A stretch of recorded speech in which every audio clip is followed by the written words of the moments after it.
Continuity के ऊपर आगे है आपके पास कि एक फंक्शन दिया है cos square x minus sine square x minus 1 upon x square. ये डिफाइंड है अगर x is not equal to 0 पे, और x इक्वल टू 0 पे वैल्यू दी है आपको k। You have to find out the value of k की value निकालनी है। तो मैंने आपसे बताया था कि अगर ये ऑलरेडी कॉन्टिन्यूस दे रखे हैं फंक्शन, तो हमें लेफ्ट राइट लिमिट की भी आवश्यकता नहीं, डायरेक्ट एक लिमिट निकाल लेंगे हम। कैसे? हम कहेंगे कि limit x tends to 0, okay. ये क्या दिया है बेटे आपको? cos square x minus sine square x minus 1 upon में x का स्क्वायर, ये दे रखा है। इसको सिंप्लीफाई करने के लिए आप cos स्क्वायर x को क्या लिख सकते हो?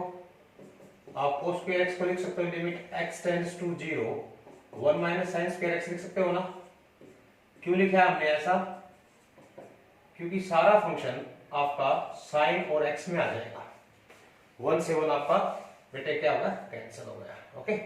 अब यहां से देखिए आप, ये क्या बन गया? Limit x tends to 0 minus sine square x minus sine square, minus का 2 साइन स्क्वायर x अपॉन क्या आ गया बच्चों? x का स्क्वायर। जैसा कि पहले बताया था, लिमिट जो होती है वो आपके कितने भी पावर क्यों ना हो, ठीक है, कितने ही टर्म्स क्यों ना हो, डिवाइड में मल्टीप्लाई में सभी के साथ जो है एक्सटेंड करता है। तो यहाँ पे -2 कांस्टेंट है, इसको एज इट इज रखते हैं, और ये हो गया आपका limit x tends to 0 sin x upon x और होल स्क्वायर। साइन का भी स्क्वायर था, x का भी स्क्वायर था, ओके। तो होल स्क्वायर लिख सकते हैं, लिमिट आपका इनके साथ हो जाएगा।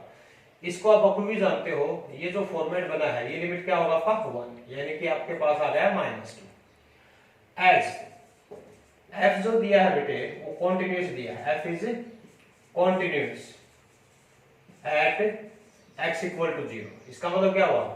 जो लिमिट है x tends to 0 f of x, वो आपकी किसके बराबर होनी चाहिए? f ऑफ 0 के बराबर होना चाहिए, यानी कि -2 जो है वो k के बराबर आ गया। तो k की वैल्यू यहां से कितनी आई बच्चों? -2 आ गई, ओके। बहुत सिंपल था ये।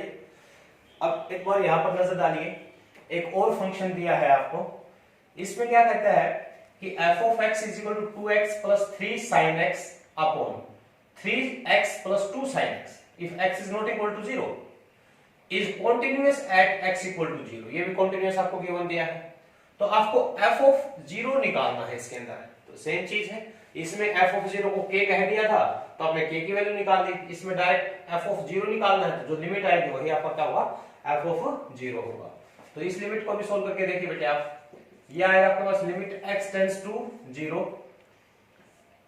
2x plus 3 sin x upon 3x plus 2 sin x। अब डायरेक्ट इसमें सब्स्टिट्यूशन नहीं हो सकता। अगर साइन का फंक्शन आया है तो इसमें हम क्या करते हैं? इस फॉर्मेट में करना पड़ेगा आपको, sin x अपॉन x में कन्वर्ट करना पड़ेगा। और वो कैसे कर सकते हैं बच्चों? अगर मैं इसको न्यूमरेटर और डिनोमिनेटर दोनों को x से डिवाइड कर दूं, x से ऊपर भी डिवाइड कर देते हैं, x से नीचे भी डिवाइड कर देते हैं, तो 2x को बेटे x से डिवाइड करोगे तो क्या बचेगा? 2 बचेगा। या तो x को कॉमन ले सकते हैं आप, ऐसा भी बोल सकते हैं। अगर इसको आप x से डिवाइड करते हो तो यहाँ तो कैंसिल होने के लिए कुछ नहीं है, तो इसके डिवाइड में क्या रहेगा आपका? x रहेगा। ऐसे ही डिनोमिनेटर में 3x को x से डिवाइड करोगे तो क्या आएगा? 3 आएगा। और ये क्या आएगा बच्चों? 2 इंटू साइन x अपॉन में x आ जाएगा, ओके बेटा। अब जैसा कि बताया, लिमिट आपका हर जगह स्प्रेड होगा, तो कांस्टेंट के आगे लगाने की आवश्यकता नहीं है कि कांस्टेंट का लिमिट कांस्टेंट होता है। ये आपके पास आ गया 3 limit x tends to 0 sin x upon x whole is divided by 3 plus 2 limit x tends to 0, ये भी sin x अपॉन क्या है बच्चों? x है। क्योंकि sin x upon x limit x tends to 0 क्या होता है? 1 होता है, तो हम इसकी वैल्यू यहाँ पे 1 रख सकते हैं। 3 प्लस में 2 इंटू 1 हो जाएगा, यानी ये आपके पास 5 अपॉन 5 कितना आ गया बच्चों? 1 आ गया। Same as f is continuous, क्या दे रखा है बच्चों आपको? ये कॉन्टिन्यूस दे रखा है एट x इक्वल टू 0। इसका मतलब क्या हुआ? जो लिमिट आपकी आई है f ऑफ x की, वो f ऑफ 0 के बराबर होनी चाहिए। इसका मतलब क्या हुआ? f ऑफ जो 0 की वैल्यू है वो कितनी हो जाएगी बच्चों? 1 हो जाएगी, ओके। बहुत अच्छे। आगे देखिए बेटा, ये दिया है आपको f of x is equal to x minus mod of x upon x if x is not equal to 0 और एक्स इक्वल टू 0 इसकी वैल्यू जो आपको 2 असाइन कर रखी है। You have to discuss about the continuity of this function, ये continuous होगा या नहीं होगा। तो उसके लिए देखिए मैंने बताया था जब हम कॉन्टिन्यूटी निकालते हैं तो लेफ्ट हैंड लिमिट भी निकालना पड़ेगा और राइट हैंड लिमिट भी निकालना पड़ेगा बेटे। तो यहाँ से हमारा जो लेफ्ट हैंड लिमिट निकालोगे, ये मैंने आपको बता रखा है कि लिमिट x टेंड्स टू 0 पे है तो 0 नेगेटिव f ऑफ x, और ये बन जाता है आपका लिमिट x टेंड्स टू 0। तो जहां पर भी x होता है वहां पर 0 माइनस h से आप रिप्लेस करोगे तो सिंपली मैं इसको 0 माइनस h यानी कि माइनस h इसको हम लिख सकते हैं बेटे। ओके, अब देखिए ये जो लिमिट बना है ये आपके पास आ गया लिमिट x टेंड्स टू 0। यहां पर जो है x के जगह पे मैं माइनस h रख सकता हूं, माइनस h रख सकता हूं और माइनस h रख सकता हूं। ओके, इसको जब आप सोल्व करोगे तो ये आपसे क्या कहेगा कि ये आपके पास आ गया लिमिट x टेंड्स टू 0 बेटा। ये जो माइनस h है मॉडुलस लगा रखा है, मॉडुलस फंक्शन क्या करेगा इसको पॉजिटिव h करेगा, यानी कि माइनस का h एक साइन बाहर है माइनस का और ये क्या होगा आपका plus h। Okay, divided by h। यहां से आप इसको देखेंगे तो ये आपके पास आ गया limit x tends to 0 minus 2h upon h, h से h कैंसिल हुआ तो लिमिट कितनी बनी बच्चों -2। ओके, इसी तरह से राइट हैंड लिमिट देखिए, जब राइट हैंड लिमिट की हम बात करेंगे तो ये आपके पास आएगा लिमिट x टेंड्स टू 0, जहां पर भी ये क्या हो जाएगा f ऑफ प्लस h, यानी कि जहां पर भी x है वहां पर सिंपली h से रिप्लेस हो गया h और h, क्योंकि मोड ऑफ x जो होता है वो क्या होता है प्लस h ही होता है। तो ये आपके पास आ गया limit x tends to 0 h minus h upon h, right. h minus h क्या होता है बच्चों 0 अपॉन समथिंग 0, तो राइट हैंड लिमिट क्या बनेगी आपके पास 0 बन जाएगी। तो यहां से आप क्या कह सकते हो कि लेफ्ट हैंड लिमिट बराबर नहीं है राइट हैंड लिमिट के, और ये भी बराबर नहीं है आपकी f ऑफ 0 के, तो f इज डिसकंटीन्यूअस। क्या हो जाएगा बच्चों ये डिसकंटीन्यूअस फंक्शन हो जाएगा। ओके, ठीक है। इस क्वेश्चन में देखिए आप यहां पर आएंगे, इस क्वेश्चन में थोड़ा डिफरेंट टाइप का है इसे। ये आपसे क्या कहता है बच्चों कि f of x is equal to 1 minus sin cube x upon 3 cos square x if x is less than pi by 2। Okay, और अगर x is equal to pi by 2 है तो फंक्शन की वैल्यू a दी है आपको, and if x is greater than pi by 2 तो उसके लिए फंक्शन आपको b into 1 minus sin x upon pi minus 2x the whole square ये दिया है। ये जो फंक्शन दिया है आपको ये कॉन्टिन्यूअस दे रखा है x equal to pi by 2, यानी कि ये कॉन्टिन्यूअस फंक्शन है, left hand limit right hand limit and f of pi by 2 सब बराबर होगा। यहां से आपको a और b की वैल्यू निकालनी है बच्चों। ओके, तो देखिए कैसे निकालते हैं। सबसे पहले हम लेफ्ट हैंड लिमिट सोल्व करेंगे।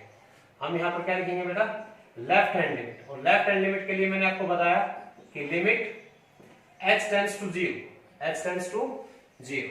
ओके, तो जो x है x को आप रिप्लेस करते हो किससे, आपका आ जाएगा a माइनस h, यानी कि a माइनस h से, और प्लस RHS में आपको a प्लस h से रिप्लेस करना होता है। तो यहाँ पर a क्या दिया है आपको पाई बाय 2, तो जहां पर भी आपके पास फंक्शन दिया है ये क्या दिया है 1 माइनस में साइन क्यूब x जहां पर भी आएगा वहां पर आ जाएगा आपका पाई बाय 2 माइनस h, नीचे हो जाएगा बेटा 3 cos square pi by 2 minus h, right, ये आपका आ जाएगा। अब अगर इसको आप देखेंगे तो ये आपके पास बन गया limit x tends to 0 sin pi by 2 minus theta. Okay, cos theta होता है आपका, तो ये cos h बन जाएगा, ये बन गया आपके पास 1 माइनस में cos क्यूब h अपॉन में 3। इसी तरह से जो cos का कॉम्प्लीमेंट होता है वो sin होता है, नीचे क्या आएगा आपके पास sin स्क्वायर h, ये आ जाएगा। अब भी यहां पर हम डायरेक्ट h इसमें नहीं पुट कर सकते, ओके, क्योंकि इंडिटरमिनेट फॉर्म बन रही है, तो इसको फैक्टराइज कीजिए आप, फैक्टराइज करके देखिए, फैक्टराइज करोगे तो क्या आएगा limit x tends to 0 a cube minus b cube, a cube minus b cube आपका होता है बच्चों a minus b into a square plus ab plus b square. ये आपकी आइडेंटिटी आपने बखूबी पढ़ी है छोटी क्लासेस में। तो यहां पर ये आइडेंटिटी हम लगाने जा रहे हैं, 1 को 1 क्यूब लिख सकते हैं नॉर्मली, तो 1 minus cos h, 1 minus cos h, ये मैंने इसमें से फैक्टर कॉमन ले लिया, तो अंदर क्या बचेगा पहले वाले का स्क्वायर प्लस दोनों की मल्टीप्लाई यानी कि cos h, और प्लस में दूसरे का स्क्वायर यानी कि cos स्क्वायर h, ये बन जाएगा। ओके, बहुत अच्छे भाई। ये होगा आपका 3 यानी कि आगे क्या है sin स्क्वायर h। अब जो sin स्क्वायर h है आप लोगों को मालूम है ये होता है 1 माइनस में cos स्क्वायर h, और 1 माइनस cos स्क्वायर h को आप 1 minus cos h 1 plus cos h लिख सकते हैं, यानी कि a माइनस बी और a प्लस बी वाली आइडेंटिटी यूज कर सकते हैं।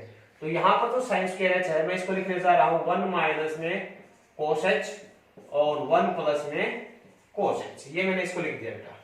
यहां से देखिए जो 0/0 फॉर्म बना रहा था वो यही फैक्टर है।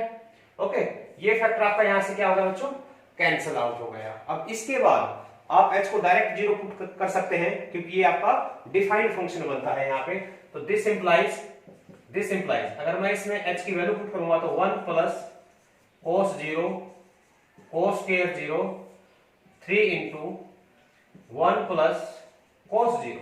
ओके, तो बेटा cos 0 कितना होता है 1 होता है, तो 1 प्लस 1 का स्क्वायर 1, और ये आपका 3 इंटू 1 प्लस 1।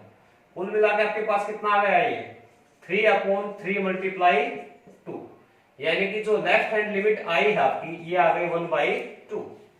क्या आ गई बच्चों 1/2। ओके, अब देखिए राइट हैंड लिमिट, यहां पर आप ध्यान दीजिए राइट हैंड लिमिट के लिए जब राइट हैंड लिमिट हम निकालेंगे बच्चों तो यहां पर आपका आना चाहिए लिमिट h टेंड्स टू 0, और अब राइट हैंड के लिए फंक्शन हमारा चेंज हो गया, तो ये क्या आ जाएगा b multiply 1 minus sine x को किससे रिप्लेस करोगे राइट हैंड साइड में a प्लस h से, यानी कि π/2 प्लस h, ये आप इसको रिप्लेस करेंगे।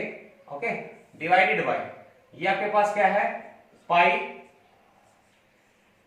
-2 इंटू एक्स को रिप्लेस किया π/2 प्लस h से, और इस सारे का क्या है बच्चों होल स्क्वायर। ये फंक्शन आपको दिया है, मैंने इसमें h में इसको सब्स्टिट्यूट कर दिया। ओके, अब देखिए यहाँ पे क्या बना, ये जो है आपके पास लिमिट h टेंड्स टू बच्चों 0 और b into sine π/2 plus h। देखो π/2 का मल्टीपल है तो कॉम्प्लीमेंट में चेंज होना है, कोस बनना है, कोई संदेह नहीं, लेकिन π/2 प्लस है सेकंड क्वाड्रेंट में साइन क्या होता है बच्चों पॉजिटिव ही होता है, तो हम यहाँ पर क्या लिखेंगे 1 माइनस में, यानी कि h it is cos h बन जाएगा।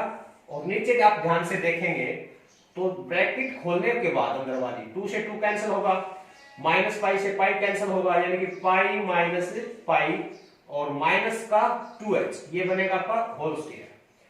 अब आपके पास क्या बन गया, अब देखिए b इंटू नीचे तो पाई से पाई कैंसिल हो गया, जो डिनोमिनेटर है बच्चों वो आपके पास कितना आ गया 4h का स्क्वायर। Okay, h square.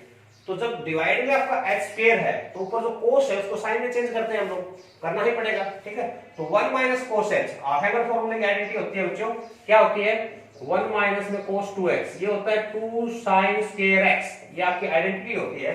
तो हाफ एंगल में क्या बन जाएगा आपका 2 इंटू साइन स्क्वायर, जो भी आपका पैरामीटर है यहाँ पे h है तो h/2, क्योंकि हाफ एंगल प्रॉपर्टी है ये, ठीक है। 2 साइन स्क्वायर h/2 हो जाएगा। अब ये जो है आपके पास, ये देखिए b कांस्टेंट है, बाहर लिख देता हूं 4 2/4 कितना हो जाएगा 2 हो जाएगा, यानी कि आपका 2 पे आपका कैंसिल हो गया। ओके, और इसको मैं लिमिट को अंदर ले लेता हूं, ये आपके पास आ गया limit h tends to 0, sine ऊपर भी स्क्वायर है नीचे भी स्क्वायर है, तो मैं इसको होल स्क्वायर कर दूंगा। क्या कर दूंगा बच्चों, इसको होल स्क्वायर हो गया है आपका, राइट। ओके, लेकिन इस लिमिट को हम वो नहीं रख सकते अभी, क्योंकि जब तक पैरामीटर सेम नहीं होगा तब तक हम इसको नहीं करेंगे। यहाँ पे h/2 है तो यहाँ पर 2 से डिवाइड करेंगे, 2 से डिवाइड करेंगे तो 2 से मल्टीप्लाई भी करना पड़ेगा बच्चों। ओके, अब ये लिमिट क्या बनेगी, अब देखिए b अपॉन जो 2 है 2 का स्क्वायर कितना हो जाएगा 4, तो 2 पहले था और 4 आपका यहां से आ गया, और अंदर आपके पास बचा limit h tends to 0 sine h/2 upon में h/2 का होल स्क्वायर, h 0 है तो h/2 भी 0 होगा। अब देखिए पैरामीटर हर जगह सेम है, अब ये लिमिट 1 हो जाएगी, यानी कि क्या आ गया b/8 इंटू 1 का स्क्वायर, यानी b/8, ये आपकी क्या होगी बच्चों राइट हैंड लिमिट हो गई। ओके, अब कंडीशन आती है कि we have to find out the value of a and b। जब a एंड b की हम बात करते हैं बच्चों तो आप क्या कहोगे f इज कॉन्टिन्यूस। क्या है बच्चों ये? कॉन्टिन्यूस है f। So left hand limit बराबर होगा राइट हैंड लिमिट बराबर होगा f ऑफ पाई बाई 2। तो यहां से ध्यान देखिए, अगर मैं लेफ्ट हैंड और राइट हैंड लिमिट को मैं इक्वल करता हूं तो ये 1/2 is equal to b/8 is equal to कितना है बच्चों? a। ये कितना दे रखा है आपको? a दे रखा है। तो कंपैरिजन से यहां पर क्या आएगा? यहां पर a, तो a इज इक्वल टू कितना आ गया? डायरेक्ट 1/2 आ गया। Okay, a is equal to 1/2 और b/8 को इसके बराबर रखोगे तो b/8 इज इक्वल टू 1/2। 8 से मल्टीप्लाई करोगे b कितनी आ जाएगी बच्चों? 4। तो b की वैल्यू ये आएगी और a की वैल्यू